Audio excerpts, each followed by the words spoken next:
saya akan membahas.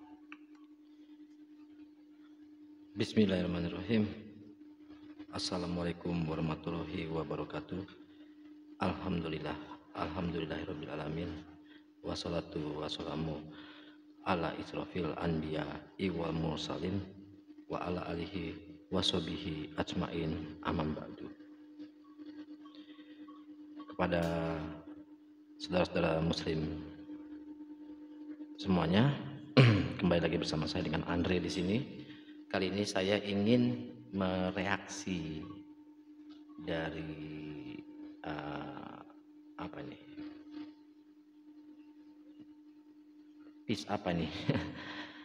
channel orang sebelah ya, mengomentari tentang video saya yang berjudul Alkitab adalah Tuhannya Yesus. Biar teman-teman juga saudara-saudara semuanya tahu, saya tidak pernah namanya mau menafsirkan sembarang juga. Ya, yang saya tahu pasti saya akan beritahukan gitu. Jadi bukan sekedar asal cuap gitu. Coba kita simak dulu sebentar komentarnya sebentar ya.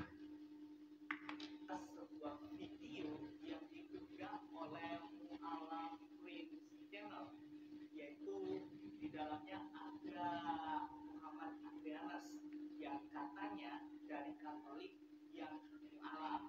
Nah, saudara, apa sih kata beliau? Beliau membahas tentang firman Tuhan, kebenaran firman Tuhan dalam Alkitab, yaitu Yohanes pasal 1 ayatnya yang pertama, tentang firman yang menjadi manusia. Nah, saudara, sebelum kita lebih lanjut membahas bagian ini, mari kita simak video ini.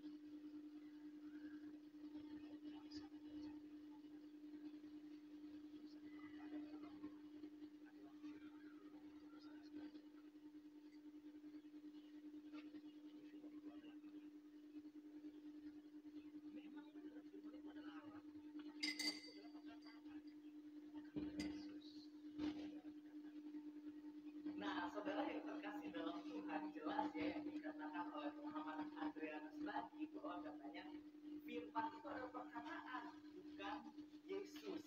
Nah, apakah benar apa yang dikatakan oleh Muhammad Andreas? Nah, saudara, untuk membahas bagian ini kita harus mengerti dengan benar, jangan hanya sepenggal ayat lalu ditafsirkan menurut pengertian kita. Mintalah hikmat Roh Kudus supaya kita tidak tersesat seperti Muhammad Andreas ini.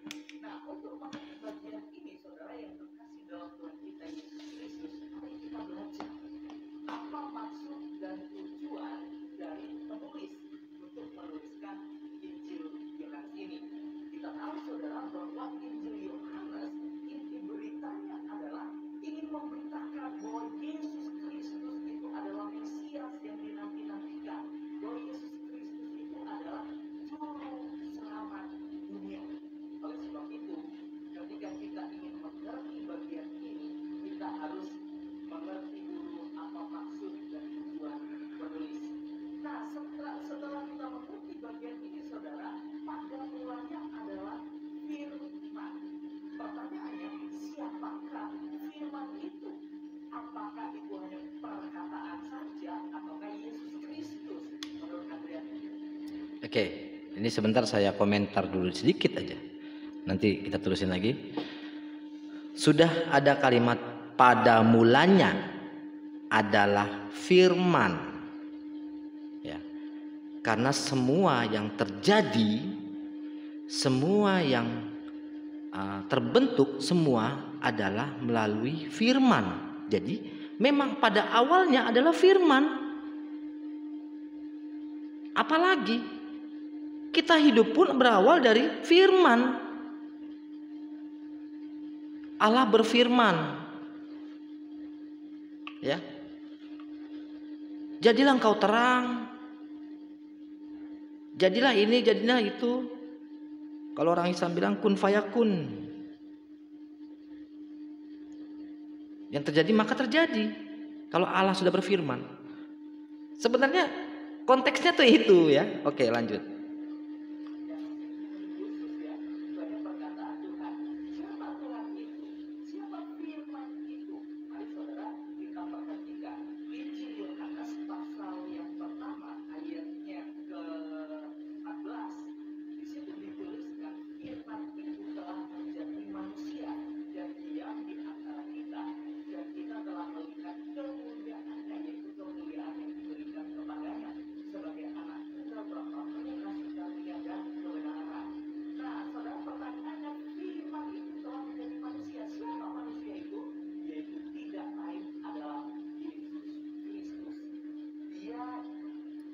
Nah,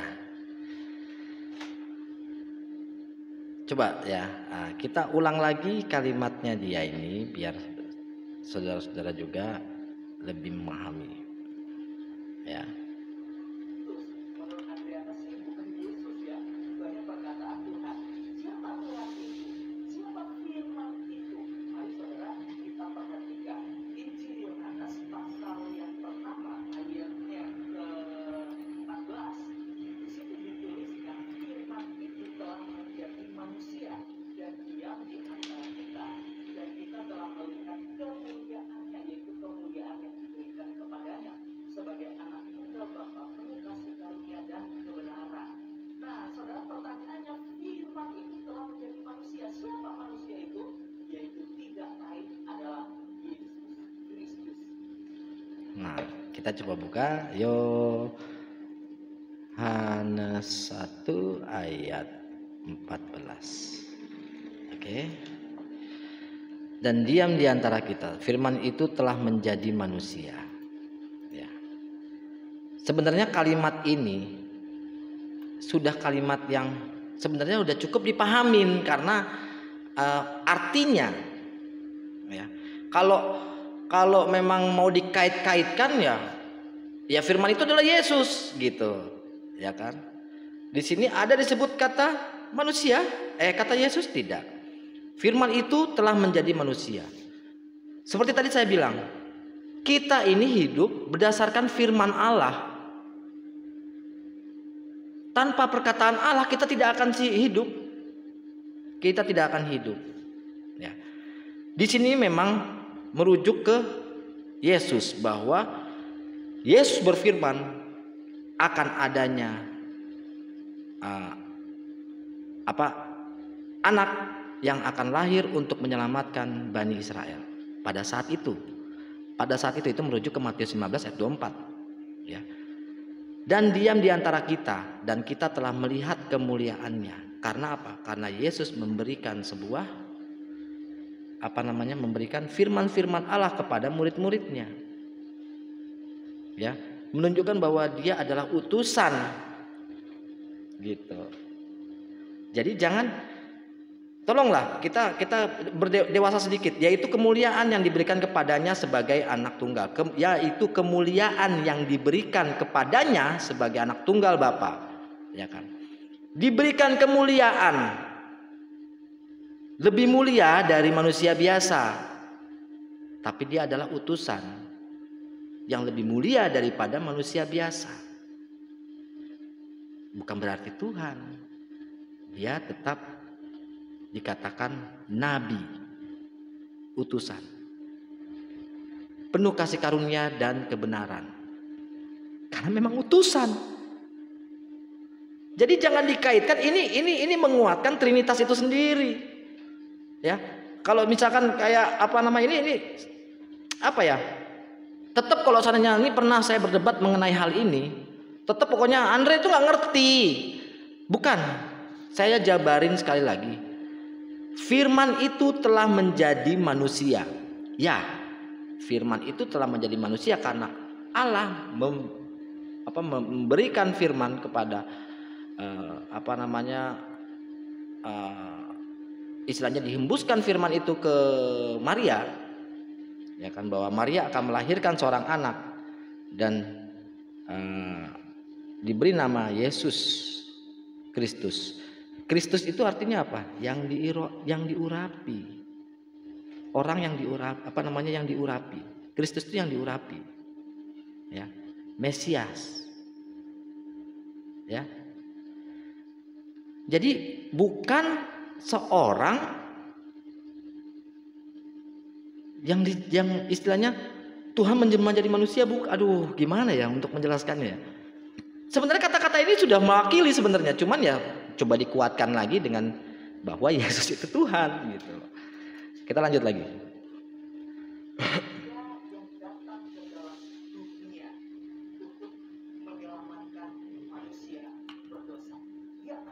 Satu, dia bilang dia datang ke dunia untuk menyelamatkan manusia.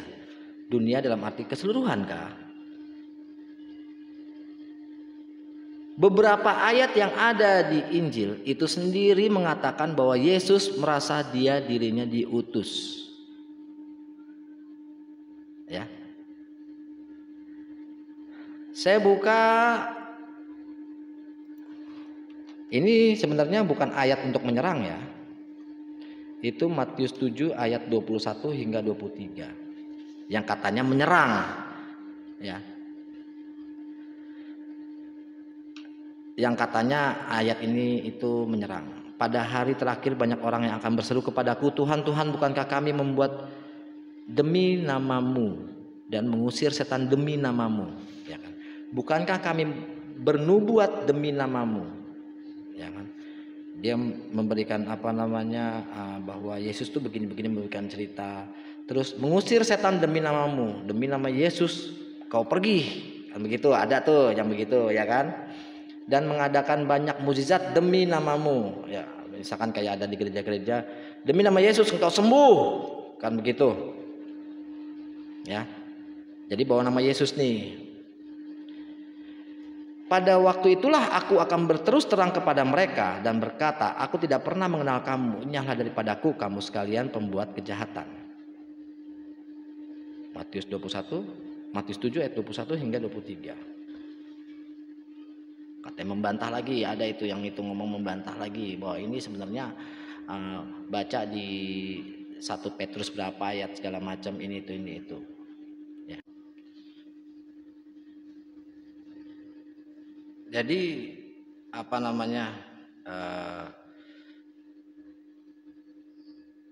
mereka itu membahas atau menjawab atau mereaksi video saya itu sepertinya kayak melakukan pembenaran ya, bukan kebenaran. Itu menurut saya, terserah. Ya, jadi ya di situ sudah terlihat. Jadi ada yang komen mengenai Andre katanya gitu. Di Al-Qur'an juga tidak ada itu namanya sunat, terus tidak ada syahadat, tidak ada ini segala macam ini itu. Saya juga bisa balas. Ya. Novena 3 Salam Maria ada nggak di Alkitab? Gitu. Doa syahadatnya yang di gereja biasa, Allah Bapa yang Maha Kuasa, Pencipta langit dan bumi, dan akan Yesus Kristus Putra yang tunggal. Itu ada nggak di kitab? Nggak ada. Kalau itu kan pengakuan iman rasuli. Tapi kita diwajibkan. Ya. Terus kayak doa Bapa kami. Doa Bapa kami itu saya masih hafal sampai sekarang doa Bapa kami yang itu diajarkan oleh Yesus kepada murid-muridnya. Itu diambil di Matius 6 ayat 9 sampai dengan 13. Ya. Bahwa Yesus itu mengajarkan berdoa, Bapa kami yang di surga, dikuduskanlah namamu, datanglah kerajaanmu, jadilah kehendakmu di atas bumi seperti di dalam surga. Berilah kami rezeki pada hari ini, berikanlah kami rezeki pada hari ini, dan ampunilah kesalahan kami seperti kami pun mengampuni yang bersalah kepada kami. Janganlah masukkan kami ke dalam percobaan, tapi bebaskanlah kami dari yang jahat. Ya kan? Kalau di situ ada, kalau di Matius 6 ayat 9 itu ada, karena engkau mempunyai kerajaan dan kuasa dan kemuliaan sampai selama-lamanya. Sebenarnya itu sudah mewakilkan bahwa Yesus mengajarkan berdoa kepada Bapa, kepada Allah. Karena itu berdoalah demikian, Bapa kami yang di surga, dikuduskanlah namamu, datanglah kerajaanmu, jadilah kehendakmu di bumi seperti di surga. Ya. Jadi diajarkan, dan di situ juga disebutkan karena engkaulah yang mempunyai kerajaan dan kuasa dan kemuliaan sampai selama-lamanya. Yesus pun berdoa seperti ini. Sementara udah ajaran yang cukup konkret. Yesus itu mengajarkan, dan Yesus pun tidak mengatakan dirinya itu